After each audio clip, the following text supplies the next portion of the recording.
So yesterday, not only did we get the brand new reveal trailer for Crash Bandicoot 4, we also got a load of brand new information and details. Now I've already done an in-depth breakdown of that reveal trailer as well as a video going over details such as the 2 different modes you can pick when playing this game, the confirmation that gem roots are making a return, and a hint that Gas Moxia might be a location we go to. But in this video we have even more brand new information and details to go over that have come out from various different interviews, including an exclusive interview that Canadian guy A did with the creative director from Toys for Bob, an interview from ENGADGET, as well as an interview from PCGAMER. A link to all of those are in the description below. I highly suggest you go and check them out for yourself. Before we go over all of that new info though, if you aren't already, subscribe because there's going to be a ton of content coming up on the channel leading up to the launch of Crash Bandicoot 4 and then once the game is out. Currently 73% of you guys aren't subscribed. We managed to get that number down from 80 to 73,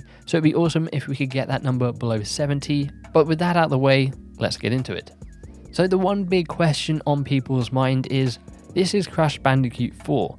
So what does that mean for all of the other games? Crash Bandicoot Wrath of Cortex all the way up to Mind Over Mutant. Do they just get wiped out? Are we starting fresh from after Crash Bandicoot 3, or do those other previous games still exist in the timeline? Well, we know thanks to the description of this game that there is going to be the introduction of a multiverse into Crash Bandicoot, and thanks to the creative director, we now know that the old games still exist and will be hinted at, but we are in a different timeline. So there is a chance that we could be going to different times and dimensions that are the other games we've played through before.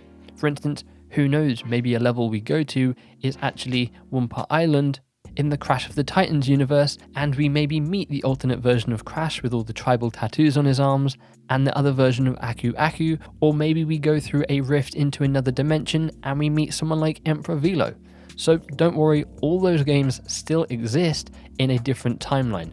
I would say think of it as those original games are timeline 1 and they all started from after Warped, and now we are on timeline 2, again starting from after Warped. We may see some big crossovers or some big explanation of how all that works when we actually play through the game.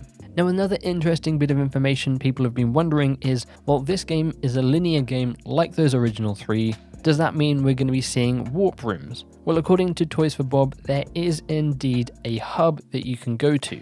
However, unlike the warp rooms from 2 and 3, you can't pick any level in any order you want. Instead, it's going to be more like Crash Bandicoot 1, where you have to take on each level in a certain order. And this is because it allows them to tell a better narrative, and it also allows them to ease the players into new mechanics through each level. For instance, in the first level, you might be slowly introduced to the time mask, and then in a couple of later levels, they really throw you into the deep end of trying to time things up while slowing down time. Personally, I prefer this approach, and if it does give us a better narrative, I'm all for it.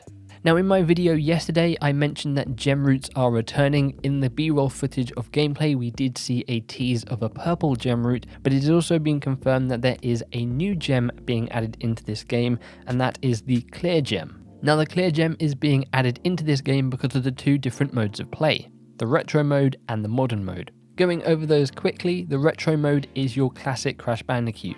You get lives every time you collect 100 Wumpa Fruit, and if you die, then you go back to the checkpoint. Once you're all out of lives, you have to restart the mission from the beginning. However, in the modern mode, lives are completely wiped away, and if you die, you will always return back to the checkpoint crate and not the beginning of the level. So because of this, they're adding in this new gem, and in order to actually get this gem, you need to complete a level within a certain amount of lives. Now I'm sure each level will be different depending on the difficulty, but if you can get through a level without dying, or with dying only maybe a couple of times, you'll be awarded this gem at the end of a level. Now another big question on people's mind are character designs and alternate versions of characters. So far we've seen Crash, Coco, Cortex and Engine, as well as Aku Aku, and we'll certainly see more familiar faces as we progress through this game. However, some of the characters you know from the previous games will be slightly changed. We're going to be coming up against characters you know and love from previous games, but from different dimensions and timelines. Now I will have a separate video later in the week talking more about this, but that pretty much means we could see any character from the Crash Bandicoot franchise return, and it allows them some flexibility in creating a new design for them.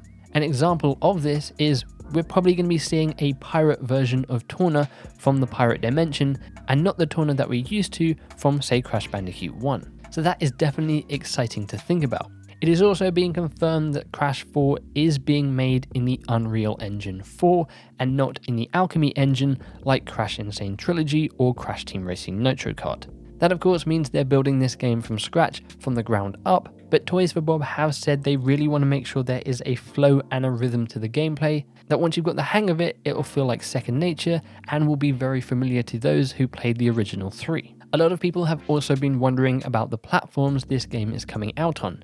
Now of course, yesterday it was confirmed it's coming to the PlayStation 4, it's also coming to the Xbox One, and will be enhanced for the Xbox Series X when that comes out. We've had no official confirmation that it's going to be enhanced for the PS5, and if that transition is free like it is over on Xbox, but I would assume it is. However, this game at this current time is not coming to PC or Switch. Activision has said though they are considering bringing Crash 4 to additional platforms in the future if the want is there. So if you're someone who wants this game on Switch or you want this game on PC, you gotta make sure you let Activision know. Now the final bit of information does come from that Canadian guy A's interview, and it wouldn't be one of his interviews if he didn't ask about Spyro. So of course, he asked the creative director, is there a possibility we could see Spyro in this game, perhaps as an Easter egg, or maybe we travel to a different dimension and we meet up with him? And the creative director replied with, there's absolutely a chance for that. So it could just be a quick little Easter egg, maybe just a reference said by one of the characters, or we could indeed head to a timeline or a dimension that is in Spyro's universe. There is a section in the trailer that I'll pause for you here.